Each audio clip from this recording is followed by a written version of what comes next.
cover it. Okay, so give them the objects and they will choose themselves. Like if you just tell them, if the product is, if the object is small, you have to take small foil.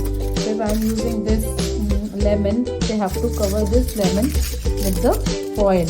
Okay, they have to fully cover it so that they are not able to steal it.